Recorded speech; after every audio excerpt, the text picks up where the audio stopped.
next guest is also a local event organizer. Oh, she's gone. She's just left. Totally Tom Selleck the show. He's a local event organizer, including the recent first annual Phoenix Zine Fest. I'm very happy to have him here. It's Brody Hubbard, everybody. Brody Hubbard.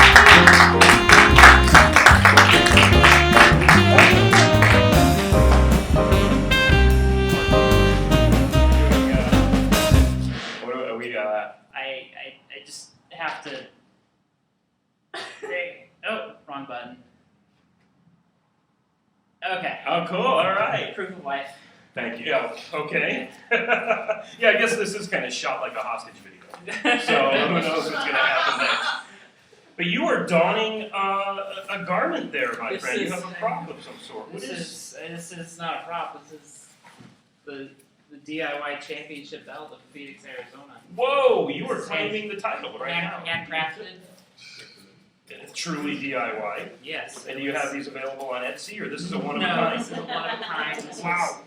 This was forged by the legendary Megan Marie of Triple Nipple and our son Brendan Ace. Okay, wow. Maricopa County, where I hail from. I might have lost you after nipple, but no, this is very cool. Anybody who used to go to like, Trunk Space or 4-8 Walls, they remember Triple from Real Coachella Okay. several years ago. I don't know if you. See, no, I dropped into the scene. We're talking to a lot of local movers and shakers tonight, and I dropped into this scene in 2010. So Gotcha. I grew up here, but went away and came back because I am indeed a small fish, and I just swam right back to this pond. But you have a rich history here. I've been around. And I'm curious to hear about it. You're the DIY champion.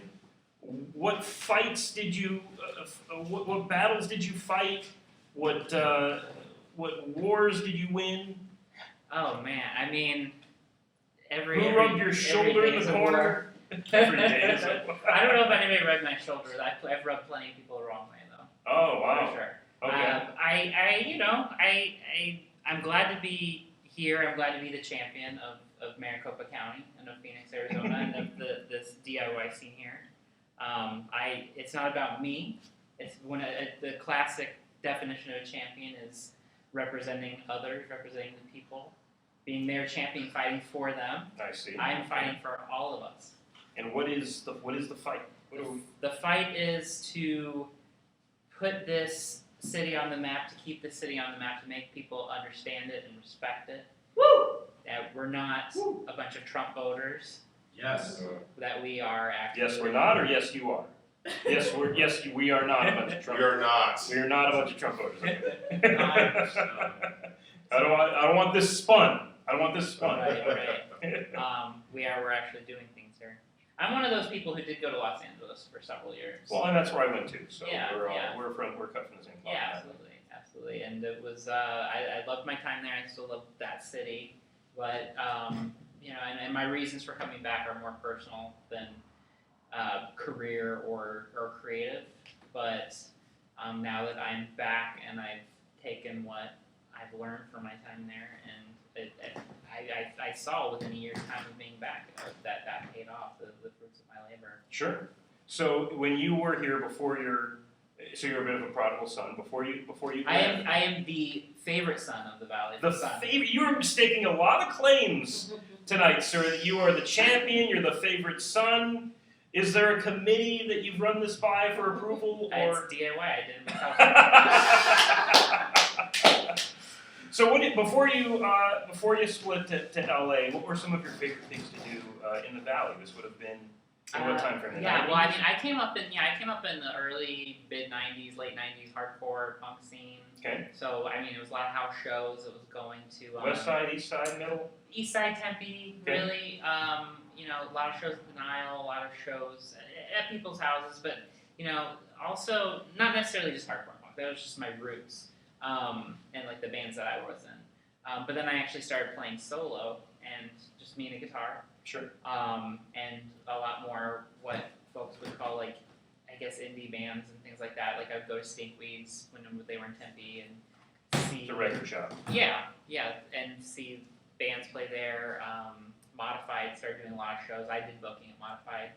And then I was actually at the first Paper Heart Gallery location when the trunk space was a coffee cart in this little warehouse. Wow, okay. And then the Paper Heart became this big theater. And This is like 0 year yes, stuff. trunk space became what it became at Grand Avenue. And yeah, so I was all over the place there. I was promoting comedy. I was promoting music. And this is why I admire you and wanted you on, because what you're describing is a scene folks might not associate with Phoenix. They would think you're talking about Seattle or Austin or Portland or something like that. But in the late 90s, like everywhere else, there wasn't a DIY, indie, grunge, rock scene here. We weren't all just training to imprint leather with our dads or something like that. This was, I don't know what an industry I think you're just thinking of leather daddies. Okay, which was also going on. Which is also going on at the time. I didn't know much about that. I'm not saying I knew nothing. And I went to Charlie's when it was just a hot dog cart. So, right, you know, exactly. it's... But yeah, people would associate all that stuff with another city and think Phoenix is conservative, and maybe we rebellious youth split when we graduated from high school. But I mean, I was here for a lot longer than that, though. Because I'm your age, and I was here early mid-aughts. You know, there was still stuff going on. It's a very cyclical town, and I think as I've been coming back, I've seen the uptick now, where the cycle's going back up, and because of people like Clute and Jesse and friends of ours. Sure. Because of yourself, because of people like Martin and Carissa, co-organizers of Zine Fest with me. Yeah, there's a lot of good people here doing a lot of good things. I think there always was, but I just think that there's this weird. It's like the weather. You can't quite predict it. You can sort of see trends, but with Phoenix, it's just sometimes you garner more support, and right now there's a lot more support going on. That's very cool. You mentioned Zine Fest. Let's talk about that. I was proud to be an exhibitor at it. Yeah, we were glad to have it. And what was it? For folks that hear Zine Fest and it's like another language. So a zine is an independently published publication. Sure. Short for magazine. Yeah, exactly. It could be a poetry chapbook. It could be a political pamphlet. It could be photography. It could be personal stories, perzines. It could be reviews of music. It could encompass a lot of different things. It could be stories about dealing with disability, dealing with trauma. There's a wide range of things that zines cover. And so, a few years back in Los Angeles, the Zine Fest started happening, kind of inspired by Chicago and Portland, and some other towns, other cities, and it had spread out in Southern California. A lot of other Zine Fest people coming from all over to sell their zines, to table. Sure. It's not unlike a comic book convention. I think people know that and have that as a frame of reference. Okay. It's a little smaller, more DIY. Yeah, exactly. Yeah. And so... people cosplaying as R. Crumb and... there's... I was a founding organizer of a Long Beach Zine Fest, and that's where I met Chris and Marna, who are based here and run Wasted Ink Zine Distro, which they just moved to the Hive in Phoenix after having a location for almost a year in Tempe. We just all chat and said, we should do something in Phoenix sometime. And I was going to be like a consultant, having done it in Southern California. But again, a lot of things happened in my life to end up bringing me back to Arizona. And so I got to be here as a full-time organizer for the last year. Cool. And would you say it went well at the Ice House? It was at the Ice House. In a venue here downtown. Yeah, it was great. The City of Phoenix, through Downtown Phoenix Partnership, helped us out a lot. Stinkweeds was a sponsor. Echo Magazine, they're LGBTQIA publication. Plus? Are we throwing the plus in? Is there a plus in there? I think there might be a plus. Okay. If not, then by the time this video is posted, there will be. Yes. Some other good folks there who were Clute was Clute a sponsor? Yeah. Clute was a sponsor? Sponsored it? Well, I did. Yeah, I went through the GoFundMe. There you go. Oh, Clute was a very sponsor. Cool. Yeah. Phoenix Ambassadors. Got a kick-ass table, by the way. Yeah. That's what that sponsorship will get you. Yeah, exactly. The Phoenix Ambassadors were there, which Yeah. Hans. Hans. Yeah. Oh, yeah, Hans. in the Yeah. orange shirt and the hat, and he stayed like way past closing to help us. That's very Like cool. he was just a good person. You know, it was great. I mean, I'd love to have him on Hans if you're on Yeah, the Phoenix if Hans Ambassador. on Be a there. great guest on the show, actually. I mean, it was so great, and what really meant a lot to me was I have, having been involved in that community for the last few years, more than a few years now, and some of my favorite people are from that community and from all over the country, and to get them to come out and like check out my hometown, to show them the best of what Phoenix had to offer, and to show Phoenix like the best of what that community has to offer. For sure. It was a really neat pairing, and everybody got along pretty well, and it was just it was a really fun day. It went by way too fast. It was very quick. Yeah, and Looking forward to next year already. Are the wheels in motion? I suppose so. I'm on hiatus as far as that goes right now. I'm not. I'm pulling back from zines a little bit right now. I have done it for so many years. Sure. And kind of like my reasons for coming out to Phoenix or coming back to Arizona were to kind of just get my house in order and get some things, kind of calm in my life. I have a 2-year-old now, and so He's making a zine in his diaper every day. Right. And so maybe it's just time to scale back a little bit as far as the zine involvement. Sure. And the idea was to wrap up some school stuff. I do have a career as well. I'm a web slinger, so Alright. I sell and consult internet. So Okay. I thought that meant you professionally stopped the scorpion from kidnapping J. Jonah well, Jameson. that's my hobby. Okay. Yeah. But the idea was On my rides here, by yes. The idea was okay. So I'll focus on career stuff going on, finish up my degree, some personal writing, and scale back on zines and spend some quality time with my family. But of course, like as I'm doing that now, I'm ramping up other projects. Sure. When one door closes, you either find another one open or you kick another one open. It's just what I did with my belt over my shoulder, and I'm a glutton for punishment. As a creative person, is there ever a rest or a respite from it, or the gears are always turning in one way or another? Yeah, no, I mean it's gone now from the writing to performing again, not musically. You've seen me do music. You've seen me do music live, and that was another thing where I was like, I've been doing this for so many years, and I want to take a break from it, put the guitar away. But now I have the opportunity to do some storytelling shows, to do some kind of more spoken word things. Sure. You and I are actually going to be on Vinyl Voices. That's right. At the end of this month. Yeah, at Coronado. A storytelling series where we would spin our yarn, so to speak, and then play a song from a vinyl record. Yeah, I'm going to, like I said, I'm going to... and it's at a vegan cafe. Vegetarian cafe. Vegetarian cafe. Yeah. My hipster cred has gone through the roof. I'm going to be playing a vinyl at a vegetarian cafe. I might grow out a beard between now and then. Keep like a Kubrick script in my... I thought you were saying Rubik's Cube. That too, a Rubik's Cube. Purchased at an Urban Outfitters that I would keep on my keychain. Well, if you were going to be like DIY, and then like it wouldn't be Urban Outfitters, it would be like, Francis over on Camelback and 7th. See, that's They have paper Rubik's cubes, but they're all off-white. They're all ivory. I'm still readjusting to life here. And that's the reference I didn't know. But yeah, so to do that and to do Ash Avenue Comics in Tempe, there's a show there. Untidy Secrets and storytelling. And that's the Friday of that week, so you're gonna have a busy post-Thanksgiving week. Yeah, absolutely. So like I put one thing down, and then I'm like, I'm gonna take a break. I'm gonna rest. But that champion cannot.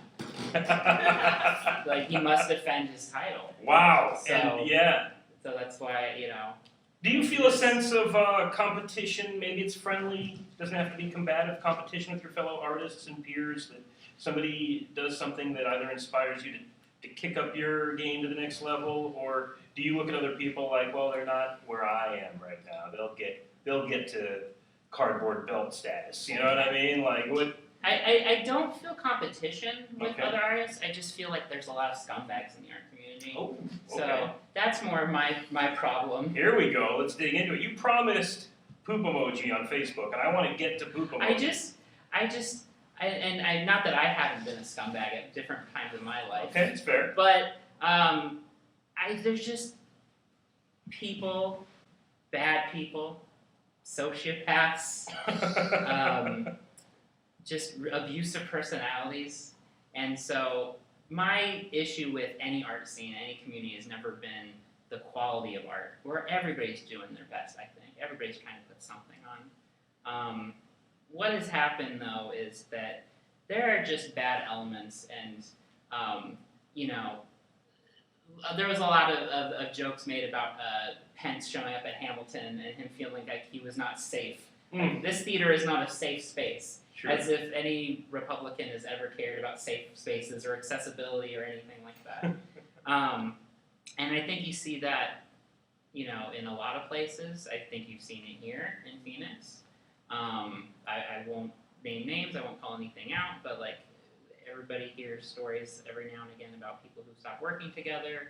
I know that, in my goddamn 20 some plus years of doing music and comedy and zines and things like that, you know, there's plenty of people I don't want to see ever again. Sure. I came to Space 55 several months ago and did a show here, and X is like standing backstage, Oh, wow. booked at the last minute, bumps my slot. Bumps your spot. Like, I have to go on later in the night because they're here. Sure, wow. And it was just like, And you're thinking back to when you were bumping her slot, and you're like, Oh you know my what, God. this isn't Whoa. right. Oh Thank you. gosh. Like, that I was definitely not going to go there. But Well, there's healing in the humor, is all I'm saying, because I was here in the audience. You seemed unfazed. You were strong. You were funny. You were with Rick. I appreciate that. Rick Larson. Rick Larson. Yeah, he was my And- Mean Gene. Yes, absolutely. My And Mean Gene Opulent. this is when I first saw the belt. Yes. Was that performance, and I would not know that you were frazzled in any way. Oh gosh, that was the worst night. I didn't think I'd ever come back here. You talked to me a while back about booking this, and I was every time you asked, I'm like, well, So it wasn't something I had done, because I was No, wondering, not at all. good grief, man, what have I not personal done? at all. It threw me off. And there was this guy backstage who I knew was friends with the ex, and it says, "You're Brody Hubbard," and I'm like, "Yes, I am." It's like, I saw somebody do like a storytelling show or improv thing about you like 12, 15 years ago. I think you dated her. Like, she just hated you. Wow. And I was like, it's probably the girl standing right above, Yeah. my chair right now, like pretending she doesn't know me, but Shh. like has showed up tonight. You know? Awkward, yeah. And I was just like, can we talk about something else? Man, like I just didn't see like the point of like using that platform to like spread so much hate. Like, she really hated you. Wow. It's like Just get twisting it's the like, knife. this is the great thing to go on before the great thing to hear before you walk onto a stage and like Right. do something. So But Phoenix Tonight has brought you back to Space I 55. feel like I've reclaimed this space, and I feel like I've won this match. I feel like I've defended successfully my championship. I would say he's done a fair you job. know. Wouldn't All I thought was that the small one was the guy squirting the water bottle in your Exactly, mouth saying, you exactly. gotta get back out there, Rock, you gotta get back out there. Like, my whole thing is like, there's so much bad that's happened in the past, but like now we're as a county, as a state, as a city, as a country.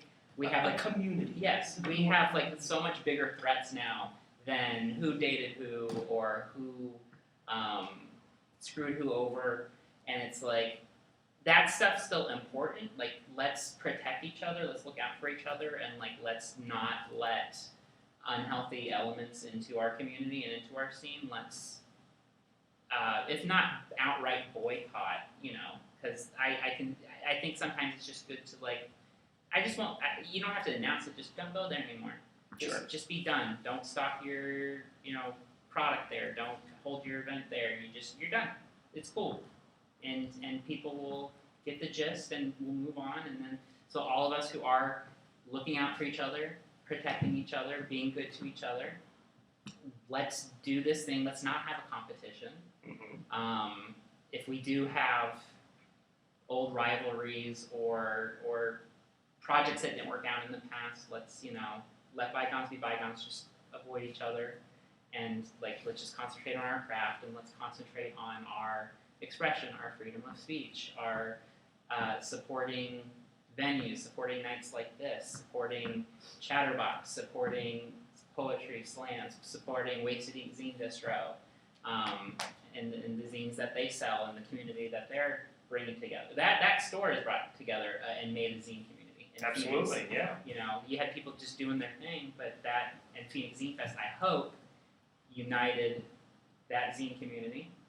And then also just because you had poets doing zines and you had comics folks who, like yourself, doing publications to bring us all into the same room, and stinkweeds and folks like that, Echo, and they're leaning towards LGBTQIA plus, and politically minded folks. We have Native Zinestress. We have Samana Thompson who also speaks for Indigenous folks and queer folk and disabled folk. We have all of these causes that should be important to all of us, and we should all rise, and all ships rise in the tide. So. And you were hearing that, folks, from a Phoenician, somebody in downtown Phoenix, Arizona, red state, yet there is this movement here in our community Absolutely. that promotes individuality, originality, and progressivism in creativity. I'll always have shit to talk. I'll always have absurd things that have happened to me. I'll always have stories about just grudges that I've held on to for way too long. And Well, I'm glad you said that because I have somebody special here tonight. Bring her out! No,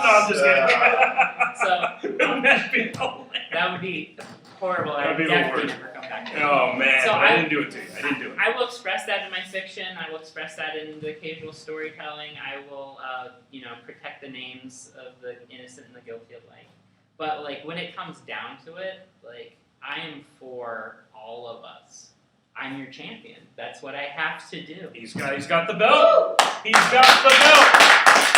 I'm still really petty, but Well, I would expect nothing less from a champion. really. So, if folks wanted to find your work, know where you are next, BrodyHubbard.com? BrodyHubbard.com is my website. Beautiful website. Thank you so much. Recently revamped. I figured if I am a web slinger professionally, I better have a nice looking site. Well, I'll tell you what, do you do that freelance as well? Like if somebody hit you up for a little side work, you would do Goodness. No. that? I'm just saying because the website is a beautiful portfolio I in and of appreciate it. itself. I feel like if I add one more thing to do, then Sure. I'm going to I don't even know. At this point, I have 2 mental health professionals, a chiropractor, a pain doctor, a lawyer.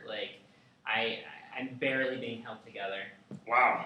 By, Those sound like I was big gonna say by safety pins, but I should actually change that to staples and duct tape because I don't want people to think I'm trying to take advantage of the. Oh. I thought about buying a $1 box of safety pins and offering to sell each one for $10 because I'm a real ally and Right. get it in there. For an extra $5, you'll put a pink ribbon on it in October Yes, exactly. only. Exactly. In November, you'll attach a razor they could use in December after Right. whatever's going on for November or whatever. Very cool, man. So I want to say BrodyHubbard.com, beautiful website. Thank you so much. Beautiful man. Brody Hubbard, everybody. Brody Hubbard.